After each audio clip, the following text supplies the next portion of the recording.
Assalamu alaikum students. In this lecture, I will talk about a famous short story, The Signalman by Charles Dickens. Before proceeding to see different aspects of the story, firstly we will see the context of the story and we will see who is the writer of the story. So, the writer of the story is Charles Dickens, who's a famous 19th century short story writer and novelist.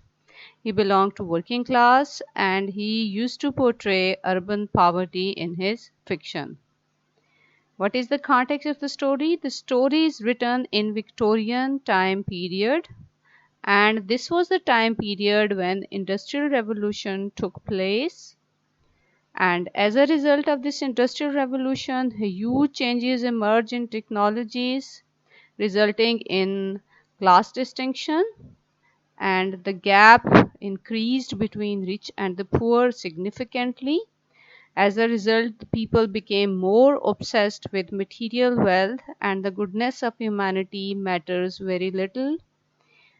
Transportation was modernized during this time and the rail system was introduced, which increased trade. So, these were some important attributes of this time period when the story was being written and published.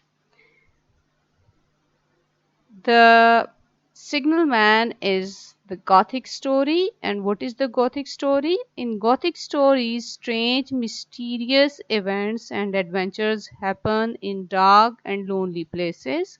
This is what we see in the present story too. About the narration, the story is written by a first person narrator. And about characters, there are only two characters in the story, the narrator and the signalman. The signalman is the main character of the story, and the title of the story is also The Signalman, thus portraying the significance of the title as the story revolves around this main character, the signalman. So let's see about the main character, the signalman, who he is and what are his character traits. The first thing that we notice about the signalman is that he is unnamed.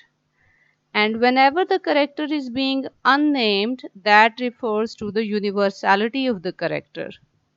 Here, once we see that the signalman is unnamed, that shows that he represents his class, his profession, but his anonymity also conveys a sense of mystery and also helps maintain a sense of mystery in the story.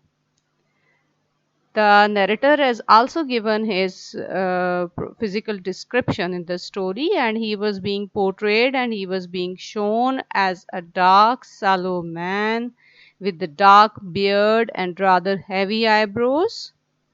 He was also shown as a mysterious fellow, yet he is also shown as an educated and intelligent person by the narrator. This is very interesting that he was shown as a signalman, but on the other hand, he was also shown as an educated and intelligent person. And the narrator shows that he had taught himself as a language down there, and he had also worked at fractions and decimals, and he also tried a little algebra. And about his job, the details about his job are also being given. The compelling details about his job description are being given in the text, and his job is being shown as a tedious job, and the post was shown as a solitary and dismal post with an unnatural environment. And these lines that I have made bold and put in italics, these are the lines which are taken directly from the text, which says that his post was in as solitary and dismal a place as ever I saw, and he was also depicted as a professional, as a vigilant and dutiful professional. As the narrator says, I had proved the man to be intelligent, vigilant, painstaking, and exact. And at another instance, when his death occurred at the end, there was another individual who said that no man in England knew his work better. So these instances prove that he was a good professional. But he was also shown as a victim of mental torture and anxiety, and a victim of loneliness, helplessness, and a person who lacked power. And he was also, like, his loneliness could be proved by this fact when the narrator says that a visitor was a rarity. I would suppose not an unwelcome rarity, I hoped. And he this is also being shown by the narrator that he had a desire to have someone to talk to, when time and again we see the repetition of this line in the text when he says he again begged to remark that he had not finished. So this line has been repeated, and whenever the line is repeated, that shows that this is very much significant. So this shows that there was no one, no company, and there was no one who used to visit him. And he really wanted to have someone to talk to, and he really wanted to have someone to share his thoughts with. And these things show that he was a victim of loneliness and helplessness. Now, the major themes that we could notice in the story, the themes are related to the dilemma of modern man and human needs, the problems related to communication failure and the resultant misery, helplessness, loneliness, lack of control, lack of power, emergence of technology, and the problems of working class.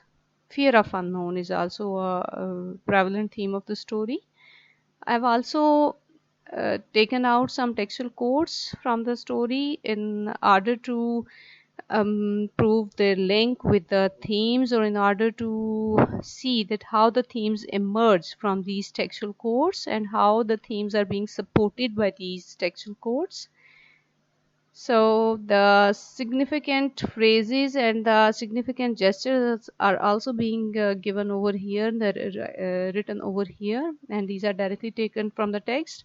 The first significant gesture and the first significant phrase that we see over here is the phrase, and that we see in the text too, that is the phrase "hello below there." And this phrase is repeatedly said by the we see that this phrase is very much significant, as this is being uttered by the hallucination, or this is being uttered by the narrator too, and that has great significance for the signalman. And the significant gesture is that of the gesture, the left arm is across the face and the right arm is waved, violently waved this way. So these two these lines and these gestures, these are very much significant in the story.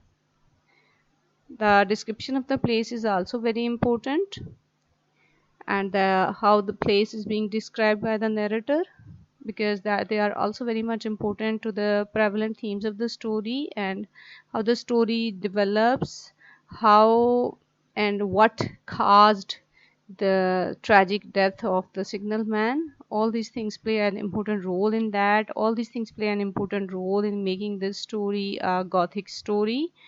And when we talk about the uncanny or the mysterious elements in the story, so here there too, these gestures, the phrase "hello below there," the gesture, the significant gesture, and the description of the place, that play an important role. So we see that his post was shown as solitary and dismal a place, and this was shown as a great dungeon, a gloomy red light. You notice the words that are associated with the place, and the gloomier entrance to a black tunnel, a barbarous, depressing, and forbidding air, an earthy, deadly smell. Cold wind rushed through it that it struck chill to me, as if I had left the natural world. So all these kinds of adjectives, the words that are used to describe the place, are very much significant and make the story more uncanny, more mysterious, and more gothic. The job description is also given by the narrator, which is also very much important and pertinent to the themes of the story. And he's been shown as an individual who's a great professional, And had he much to do there, he was shown as a person, but exactness and watchfulness were what was required of him regarding those many long and lonely hours of which I seemed to make so much. So he had to spend long and lonely hours there, at all times liable to be called by his electric bell, and at such times listening for it with redoubled anxiety. The relief was less than I would suppose. So he could not afford to go out and to entertain himself for a little time, because all the time he's liable to be called by his electric bell. That was the demand of his job. His job was very demanding, and he was all the time on call. And since he was very exact and watchful a person, he could not afford to take any risk. He was a victim of mental torture that was shown through the lines. But I'm troubled, sir, I'm troubled. With what? What is your trouble? It is very difficult to. So, upon that, the narrator asked him, with what? What is your trouble? It is very difficult to impart, sir. It's very difficult to speak of. So, that conveys the multiple sense of meaning, or the layers of meaning, you may say. The first is that it was very hard for him to explain this matter to a stranger, and the second thing, when he says that if ever you make me another visit, I'll try to tell you, that conveys his wish and his longing for a company. That's why he wanted him to make another visit, and then he will explain the whole matter to him. His pain of mind was most pitiable to see, and it was the mental torture of a conscientious man who is oppressed beyond endurance by an unintelligible responsibility involving life. Because his job was the job that involves the matter of life and death. Therefore, he could not take anything for granted. He had to be he had to take everything serious, no matter that was the warning given by some hallucination, by some specter. And here this indicates his helplessness when he says, a mere poor signalman on this solitary station, why not go to somebody with credit to be believed and power to act? Here his references to the specter, that why specter come to me and give me the warning? Why not go to somebody who has the power and the authority to act accordingly? So, therefore, that shows that he was miserable because he did not have any authority to act and behave accordingly. Therefore, he was the victim of his own. Uh, he was the victim of this powerlessness and this misery, this conscientiousness, that he could not act, he could not save the life of innocent individuals, innocent human beings. I had proved the man to be, this is the narrator who's saying that I had proved the man to be intelligent, vigilant, painstaking, and exact, but how long might he remain so in this state of mind? His state of mind was not sound, and it was worsening day by day by being in a place which was solitary, which was dismal, and he had to spend day and night and the longer hours of his life in such a dismal, unnatural place, with no company, with no one to share his thoughts to. And he at the end, what happened, that he became a victim of his own hallucination and his own worsening psychological mental condition. And at the end, what happened, that the narrator heard that he was cut down by an Indian sir. And then another thing that is being told by another individual, and which tells about his professional attitude, that was no man in England knew his work better. That shows that he was a great professional. Thus, the story ended with the tragic death of the signalman. And now there are the questions for study. And these are the questions that you may prepare for your exam purpose. And these questions include, firstly, you may find out some things from the text, what abnormal things were happening to the signalman. You may find out the instances from the text, write them down. The signalman is a story of a man who has been isolated from the society for an extended period.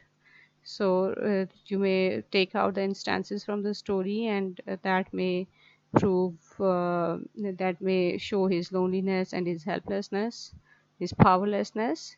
And then the significance of the title, The Signalman, as the story revolves around the main character, who's the signalman, who's being anonymous, and his profession, his job, his duty is his identity.